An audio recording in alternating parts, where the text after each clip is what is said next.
Akkam jirtu? Ana obboleessa keessan abdiidha. Akkuma nu waadaa isiniif seenee ture, viidiyoo gabaabaa akkamitti akka deebii guutuu dandeenyu isinitti agarsiisa. Paartii lamatti qoodeen jira. Paartii jalqabaa irratti bara dhalootaa keenya lakkoofsa kan Itoophiyaa irraati akkamitti gara warra Faranjiitti deebisna yookiin Girigooriyaanitti deebifanna.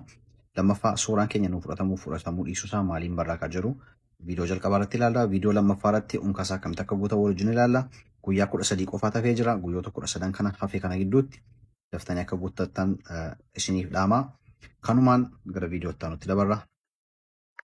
Jalqabatoo DV guutuun jalqabiin dura haal dureewwan mijeeffachuu qabna. Isa kana mijeeffachuudhaaf jalqaba gara Google Chrome keenyaa deemnee Google Chrome irratti sarchii goona. Achirratti fakkeenyaaf EC2 an jalqaba irratti sarchii godheera waan ta'eef as jira EC2 GC jettanii guyyaa keessan jalqaba konvertii godhachuu qabdu. Bara dhalootaa keessan Awurooppaatti deebisuuf yookiin immoo Girigooriyaan kaalendaritti deebisuudhaaf jalqabarra kan jiru weebsaayitiin jalqabarra jiru kuni Itoophiyaan kaalendar konverter kan jedhu kun nu fayyaduu danda'a waan ta'eef isa kallattiidhaan cuqaasnaa san booda fuula kana fakkaatu nuu fida. Fuula kanarratti fakkeenyaaf namni caamsaa keessa dhalate yookiin gimboota isa jedhamu keessa namni dhalate saglaffaarra kan jiru kana dhufee filata. Fakkeenyaaf gaafa 25 kan Itoophiyaatti jechuudha. Inni guutaa jiru kun kan Itoophiyaattidha. Gaafa 25 caamsaa gaafa 25 bara 1990 dhalatee haa jennu fakkeenyuma isinii fudhadha. Bara 1990 ilaaltanii amma as biratti kan hin guute kuni caamsaa yookiin gimboota ji'a saglaffaa gaafa 25 bara 1990 dhalatee kan Itoophiyaatti yoo jenne isa kana konvert bakka jettu kanatti buuna eeggii kana guunnee booddee gaafa konvert goonu konvertii godhee nuu fida jechuudha kan Awurooppaatti. Kan Awurooppaatti maal jedhee nuu fida? Juun 2 1998 dhalate namni kun jedhee nuu fida jechuudha. Juun 2. Kanaafi Juun immoo ji'a meeqaffaadha? Ji'a ja'affaa akka inni ta'e beekamaadha. Ji'a ja'affaa gaafa 2 bara 1998 dhalate jechuudha namni kun jalqabarratti isa kana kan nu guuttannu. Inni itti aanu suuraa kan koo ni fudhatama hin fudhatamu ulaagaa inni guutamoo hin guutu ka jedhu adda baasee ilaaluun irra jiraata. Isa kanaafi bakka sarchii jedhu kana keessatti fakkeenyaaf DV lootarii jalqabarratti sababan sarchii godhee jiruuf jalqabarra naa fidaa jira. DV lootarii footoo cheekar jennee barreessineetu sarchii goona. Yeroo sana weebsaayitiin jalqabarra dhufu kuni dhaabbata kan DV lootarii suuraa cheekii godha waan ta'eef nu ilaaluu danda'a yookiin nu mirkaneessuu danda'a suuraan kun hin fudhatamu kan jedhu kana jechuudha. So bakka sanarratti kilikii yoon godhu fuula kana fakkaatutu naa dhufa. Fuula kanarratti maal jedhee na gaafachaa jira? Suuraa kee galchii yookiin immoo uploadii godhii jechaa jira. Yoo fuulli kun akka kanatti isinii dhufuu didee tuqaa gajjallaa kanarratti sadii argaa jirtan kana achitti buutanii fakkeenyaaf kan iPhone'idha kuni kan Android immoo tuqaan sadii kun gararraa kanatti dhufuu danda'a. Akkaataa bilbila keessan irratti hundaa'anni kuni tuqaa sadan sanarratti buutaniitu gajjallaa kana kan jiru request desktop site kan jedhu kana argaa jirtu isa tiikii gootu jechuudha. Isa yeroo tiikii gootan fuula kana fakkaatutti isinii dhufaa jechuudha. Kallattii maal goona amma suuraa sana uploadii goona kanaaf gaafa itti buunu bakka keessaa filachuu dandeenyu. Kallattiidhaan suuraa kaasna moo footoo laayibraarii qabnu keessaatii immoo faayila qabnu keessaatii filannaa waan jirudha. Bilbila irraa guuteen sin agarsiisaa jira waan ta'eef footoo laayibraarii kan jedhu kanan tuqaa suuraan jalqabarra jiru kun kan obboleessa koo waan ta'eef isumaan fayyadama. Jalqabarratti akkasitti isinii fida kaansiliin jira. Actual size isaa meegaabaaytii tokko tuqaa 6 jedha as jalatti argaa jirtu. Achi choose kan jedhu jira. So choose jedheen filadhaani. Yeroo sana xiqqoo ishee giloodii godhee booddee waan kana fakkaatuun diimaa natti ibsa jechuudha. Maal jechaa jira? Hin fudhatamu suuraan kun maaliif? Saayiziin isaa kiiloobaaytii 240 ol ta'eera waan ta'eef suuraan kun hin fudhatamu naan jechaa jira jechuudha. Kanaaf maal gochuun irra jira?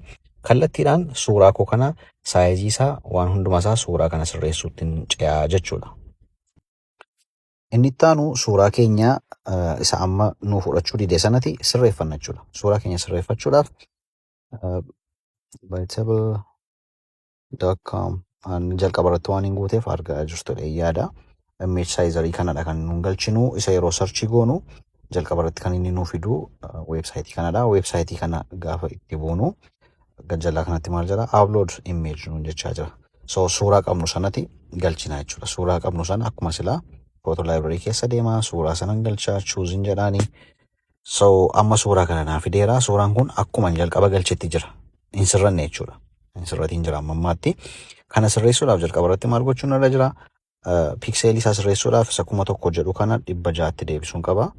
Kaas cina jiru kanas 600tti deebisuun qaba.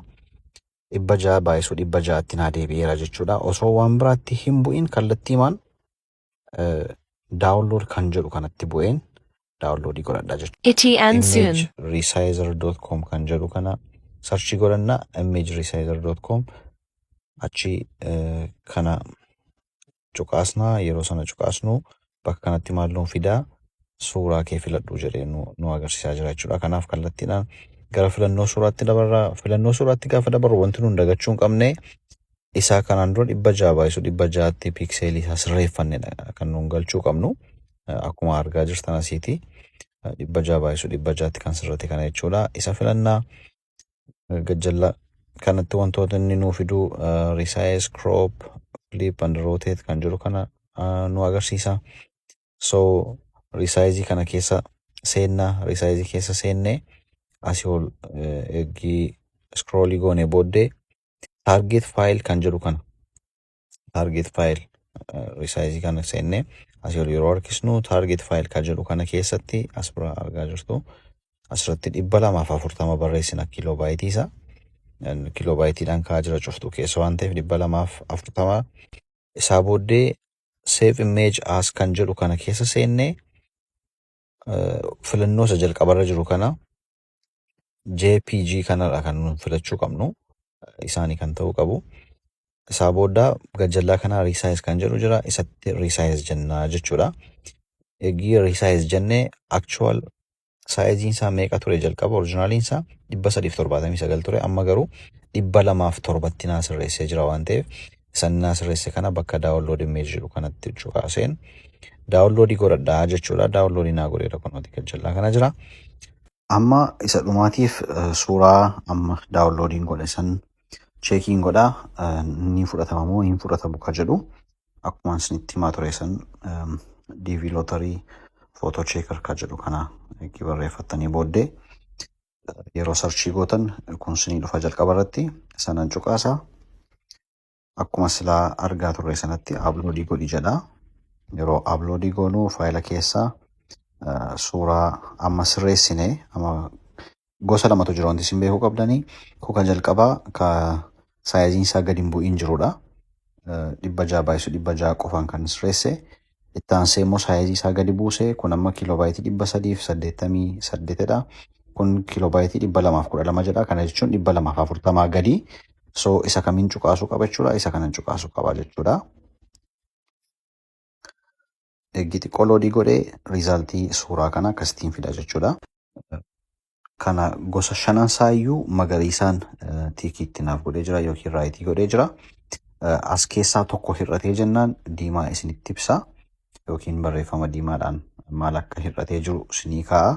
Kana fakkaataa namoonni wantoota amma isin agarsiise kun kan inni isin fayyadu namoota suuraa keessan sirreeffachuu barbaadan, cheekii godhachuu barbaadanii fi bara dhalootaa keessan gara Gregorian calendariitti deebifachuu barbaadaniif isin fayyada. Namoonni kana hundumaa qopheeffatanii reedii taatanii jirtan kallattiimaan gara foormii guutuutti dabartu jechuudha. Foormii guutuu paartii lammaffaa irratti isin qabadhee dhiyaadha. Galatooma.